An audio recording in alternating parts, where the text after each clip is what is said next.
It's me, Persita, and this is Persita's Paradox. Today, I just wanted to talk about the uncanny ability we have to not really understand that hunger is something that we all go through. And it's also something that we have to learn to allow ourselves to go through. We have a tendency to feel a certain kind of a way, be it happy, sad, mad, glad, lonely, unappreciated, lack of support, whatever it is. But that hunger, that missing piece is something that, one, we have to learn it's okay to be that way. But two, it's okay to also identify it and feel what you're feeling in that moment. Everything is not going to be overly positive. Everything is not going to put you in a position where you're able to just simply say, okay, yeah, and I'm gonna brush it off. And I need you to know today that that is absolutely okay. We all thirst and hunger. And that is not necessarily always just tangible things like food and water. We hunger for things, and we need to understand what those things are that we're hungering for so that we can feed the hunger properly. If you cannot do that, you'll find yourself finding substitutes for things that you absolutely need to feed the proper ingredient or the proper food. Now, we understand it clearly if we're talking about our standard food diet, right? If I tell you that you need to lose weight and you need to eat more protein, you're pretty clear on what that would look like, or more carbs or more fat. You're very clear on what that actually looks like. But when you start talking about it from an emotional and spiritual place, it gets a little tricky because most of us don't want to ever really believe that we're hungering or it's okay to do it. So we tend to not talk about it. Now, we talk about all the great things in our life and everything that's going positive. And when we are, let's just say, in a fast and sacrificing and how we feel good and move well in that. But no one wants to talk about after that sacrificial period, there comes a place where you really do grow hungry. And today I just want you to take the time to actually think about, what are you hungry for? What is it that's actually holding you back from the next stages of your journey towards your destiny? Are you actually able to identify those things? Are you keeping people and things around you due to fears that you have of identifying the hunger?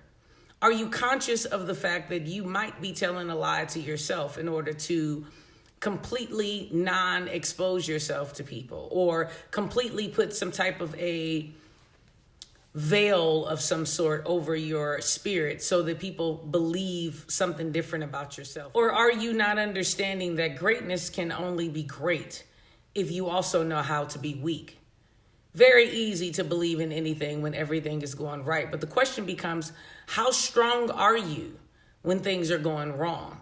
Can you actually stop, assess, and figure out what next move you need to make? That is what I like to call hunger. If we take the time to actually identify those things, we make less mistakes intentionally. Hindsight is always something that we want to talk about and how easy it is, but it simply becomes once you have put the wrong type of gas into a car and it has to be fixed. There's no other way around it but to actually put the proper gas into the car because it's already been broken and you have to start all over again.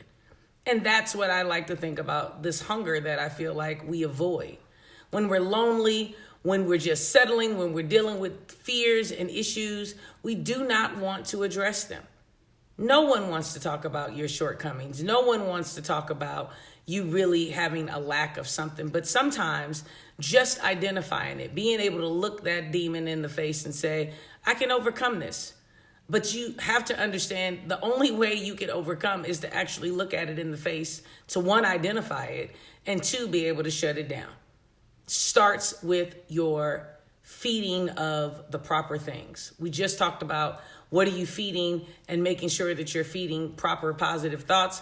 But understand that positive thoughts without positive actions mean absolutely nothing. It's equivalent to faith without works is absolutely impossible to do. You can even pray about it, but if in your prayer you do not believe that it's going to happen, but you think just the act of prayer itself is going to manifest something great, you just have to understand that you're not feeding what you need to feed properly. Therefore, you're going to remain hungry because the disappointment that you're already building in yourself came from the non-belief before you even started the prayer. So today, let's take the time to really identify, am I hungry? And if I am hungry, what am I hungry for? What are you hungry for? Do me a solid and actually put something in the comments that tells me about something that you are hungry for. Open up, start a dialogue. Let your mind understand that you identify it and you're ready to move through it. Affirm today that if you are hungry for something, that you're one, hungry, and two, make it your next journey to seek out what exactly you're hungry for. As usual, thank you so much for joining me. I greatly appreciate your time. Thank you so much for always supporting me. The channel has been doing great only because of you. Again, thanks guys so much for joining me today. Do not forget to like, share, comment, and hit the notification button. Make sure you are looking at all the videos. If you are backlogged, make sure to do what I like to call a Proceed to Purge day and just go through all of them and catch up with us. But in the interim, make sure you do those 3 things that are always required for a great life. And that is live life authentic. Thank you so much and have a blessed day.